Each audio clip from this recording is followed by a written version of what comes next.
Hello guys, welcome to the competition world Garhwa changing the way of learning. स्वागत है आप सबका झारखंड का number 1 study channel the competition world Garhwa में। मैं रणधीर वर्मा और आज के वीडियो में आप सबों को बताने जा रहा हूं संविधान का निर्माण। वीडियो यदि आपको अच्छा लगे तो लाइक, सब्सक्राइब एवं शेयर करना नहीं भूलें। संविधान का निर्माण, इससे पहले हम लोग संविधान क्या है वीडियो में आप पढ़ चुके हैं और ये दूसरा वीडियो जा रहा है आप लोगों के बीच जिसमें संविधान के निर्माण के बारे में हम लोग जानेंगे। भारतीय संविधान पर सर्वाधिक प्रभाव भारत शासन अधिनियम 1935 का पड़ा, अर्थात भारतीय संविधान पर सर्वाधिक प्रभाव ब्रिटेन का पड़ा है। भारतीय संविधान का निर्माण करने के लिए ब्रिटिश प्रधानमंत्री एटली 19 फरवरी 1946 को लंदन में कैबिनेट मिशन का गठन किया। 19 फरवरी 1946 को ब्रिटिश प्रधानमंत्री एटली ने कैबिनेट मिशन का गठन किया जिसने भारतीय संविधान को व्यवहारिक रूप प्रदान किया। भारतीय संविधान को बनाने के लिए सबसे मुख्य भूमिका कहा जाए तो भारतीय संविधान में कैबिनेट मिशन का महत्वपूर्ण रोल है। लगभग 70% यहीं से लिया गया है आपका। भारतीय संविधान के निर्माण करने के लिए ब्रिटिश प्रधानमंत्री एटली ने 19 फरवरी 1946 को लंदन में एक कैबिनेट मिशन का गठन किया। आपसे डायरेक्ट पूछेगा कि कैबिनेट मिशन का गठन किसने किया, तो ब्रिटिश प्रधानमंत्री एटली ने किया। कब किया, तो 19 फरवरी 1946 को लंदन में किया। कैबिनेट मिशन में 3 ब्रिटिश सदस्य रखे गए थे जो एटली के कैबिनेट के सदस्य थे, जो कि एटली के कैबिनेट के सदस्य थे। सर कौन कौन थे? सर स्टेफोर्ड क्रिप्स, दूसरे लॉर्ड पैथिक लॉरेंस, तीसरे थे A B Alexander. Sir Stafford Cripps, दूसरे लॉर्ड पैथिक लॉरेंस, तीसरे थे A B Alexander. Cabinet mission 24 March 1946 को भारत आया। कैबिनेट मिशन भारत कब आया, तो कैबिनेट मिशन 24 मार्च 1946 को भारत आया। 16 मई 1946 में कैबिनेट मिशन ने अपने प्रस्ताव प्रस्तुत किए। 16 मई 1946 को कैबिनेट मिशन ने अपने प्रस्ताव प्रस्तुत किए। इन प्रस्तावों के आधार पर जुलाई 1946 में संविधान सभा के चुनाव आयोजित कराए गए। संविधान का निर्माण किसके द्वारा हुआ? संविधान सभा के द्वारा हुआ। संविधान का निर्माण में कुल 389 सदस्यों में से प्रांतों के लिए निर्धारित 296 सदस्यों के लिए चुनाव हुए। इसमें कांग्रेस को 208 सीट मिला और मुस्लिम लीग को 73 सीट और 15 सीटें छोटे समूह एवं स्वतंत्र सदस्यों को मिला। 9 दिसंबर 1946 को संविधान सभा की प्रथम बैठक आयोजित की गई।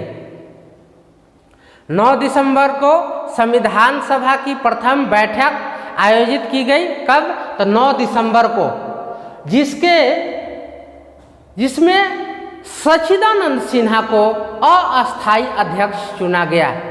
संविधान सभा का आपसे पूछा जाए कि प्रथम बैठक कब हुआ, तो 9 दिसंबर 1946 को, जिसमें सच्चिदानंद सिन्हा को अस्थायी अध्यक्ष चुना गया। मुस्लिम लीग ने इस बैठक का बहिष्कार किया और पाकिस्तान के लिए अलग संविधान सभा की मांग की। ठीक 2 दिन बाद 9 दिसंबर को संविधान सभा की प्रथम बैठक हुई। ठीक 2 दिन बाद 11 दिसंबर 1946 को संविधान सभा की दूसरी बैठक आयोजित की गई, जिसमें डॉक्टर राजेंद्र प्रसाद को अस्थायी अध्यक्ष चुना गया। ठीक 2 दिन बाद यानी 13 दिसंबर को 1946 को पंडित जवाहरलाल नेहरू को उद्देश्य प्रस्ताव पेश किया। पंडित जवाहरलाल नेहरू ने उद्देश्य प्रस्ताव कब किया? 13 दिसंबर को। 9 दिसंबर को संविधान सभा की प्रथम बैठक हुई, जिसमें सच्चिदानंद सिन्हा को अस्थायी अध्यक्ष, ठीक 2 दिन बाद 11 दिसंबर को डॉक्टर राजेंद्र प्रसाद को अस्थायी अध्यक्ष चुना गया। ठीक 2 दिन बाद 13 दिसंबर 1946 को पंडित जवाहरलाल नेहरू ने उद्देश्य प्रस्ताव पेश किया कि आखिर संविधान बनाने का कुछ तो उद्देश्य होगा। उसी उद्देश्य को पंडित जवाहरलाल नेहरू ने 13 दिसंबर 1946 को उद्देश्य प्रस्ताव पेश किया। 13 दिसंबर 1946 को उद्देश्य प्रस्ताव को पेश किया गया और 22 जनवरी 1947 को उद्देश्य प्रस्ताव पारित हो गया। इस प्रस्ताव के आधार पर विभिन्न प्रकार के समितियों का गठन किया गया। संविधान सभा की प्रमुख समितियां एवं उनके अध्यक्ष हैं। संचालन समिति के अध्यक्ष हैं डॉक्टर राजेंद्र प्रसाद। संघ शक्ति समिति जिसके अध्यक्ष हैं जवाहरलाल नेहरू। संघीय संविधान समिति जिसके अध्यक्ष हैं जवाहरलाल नेहरू। प्रांतीय संविधान समिति जिसके अध्यक्ष थे सरदार वल्लभ भाई पटेल। प्रारूप समिति के अध्यक्ष थे डॉक्टर भीमराव अंबेडकर। झंडा समिति के अध्यक्ष थे आचार्य जेबी कृपलानी। इसके उपरांत संविधान के प्रारूप का निर्माण करने के लिए डॉक्टर BN राव को संवैधानिक सलाहकार के पद पर नियुक्त किया गया। संविधान के प्रारूप का निर्माण करने के लिए संवैधानिक सलाहकार के रूप में किसे नियुक्त किया गया? तो डॉक्टर BN राव को नियुक्त किया गया। डॉक्टर BN राव के द्वारा तैयार किए गए संविधान के प्रारूप पर विचार विमर्श करने के लिए प्रारूप समिति का गठन किया गया। प्रारूप समिति के अध्यक्ष थे डॉक्टर भीमराव अंबेडकर। गठन हुआ प्रारूप समिति का 29 अगस्त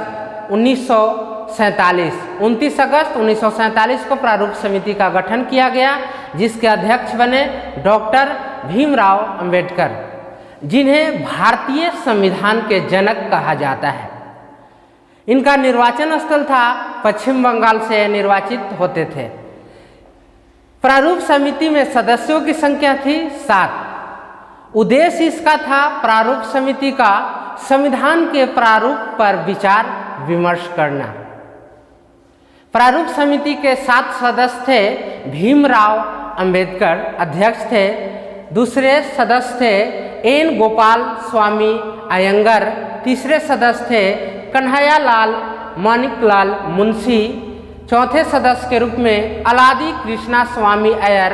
5वें सदस्य के रूप में N माधवराव BL मित्र के स्थान पर इन्हें नियुक्त किया गया था। छठे सदस्य के रूप में डॉक्टर DP खेतान। इनकी मृत्यु हो जाने के बाद TT कृष्णाचारी को सदस्य बनाया गया और 7वें सदस्य के रूप में थे सैयद मोहम्मद सादुल्लाह।